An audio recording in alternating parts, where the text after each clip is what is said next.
So, third video from the dark.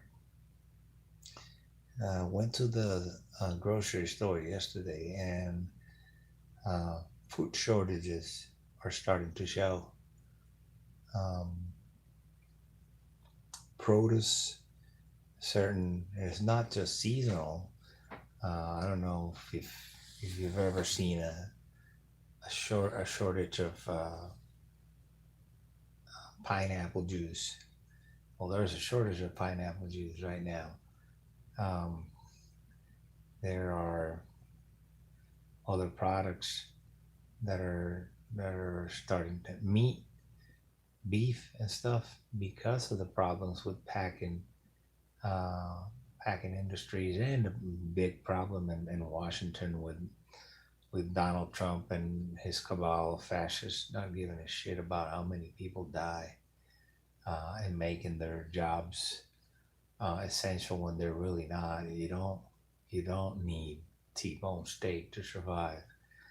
Um, so this this is causing, um, the people. There were interruptions because of.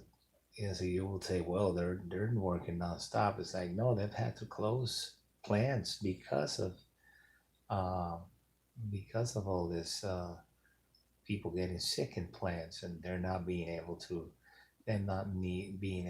produce without infecting everybody around. So, and you have shortages of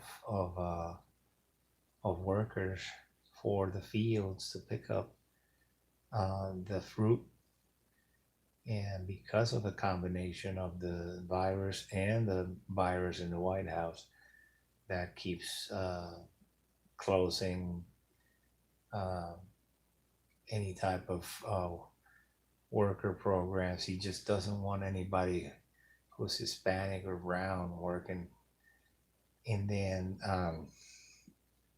in the United States. So he's kicking everybody out. Um, so the prices of produce have gone through the roof. The price of bacon is $9 a pack of bacon, $10 for a pack of bacon. So inflation is setting up. Um, so if you're starting to see empty shelves, and because a lot of the products also are manufactured in China, uh, but also we rely heavily on outside produce, especially on fruits, and you combine that with the failed uh, program with the tariff war that Trump started with China, and a lot of the agricultural people are hurting and not being able to produce, uh, because they lost their main customer thanks to Donald Trump and his fascist cronies.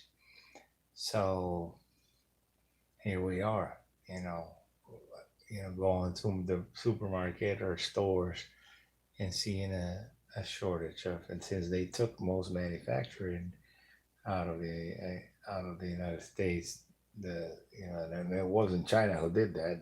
That was our companies who did that because of their greed, and they created enormous, um, enormous ghost towns.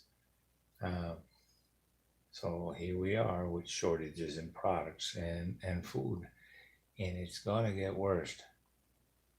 So, uh, you know, I don't know what to tell you. This is, now you know. Now we, the people in the mainland United States, know what living in Puerto Rico can feel like after a hurricane. Um, when you start experiencing shortages because, um, the production is usually outside of the mainland, of the main island, and we have no control over who we do business with. So here we are, going to native to the supermarkets and seeing aisles that are empty, which we haven't seen that. But here we are. So stock up on canned food and stuff like that. Not too much, just little by little, just put them aside just in case. But it's just where we're at. And that the horrendous part is that uh, this administration, Trump, he's completely insane. He he's more concerned about sticking people in rallies and contaminating them, getting them infected uh, with coronavirus than he is with activating the Production Defense Acts and making sure that our supply lines are healthy. And we're coming into hurricane season, and if we do get hit by a hurricane, it will be pandemonium. Uh, but you know, hope we don't. But I basically think that the Republican Party has given up. Not that they ever actually fought the virus with any intensity or any meaning. They just given up. They're not doing anything to fight it. Um, so you know, we're on our own. You might want to start planting stuff in your backyard so you can save stuff. Some durable veggies and stuff like that you can cook, um, or you can freeze and whatever. Good luck out there. Take care. Be safe.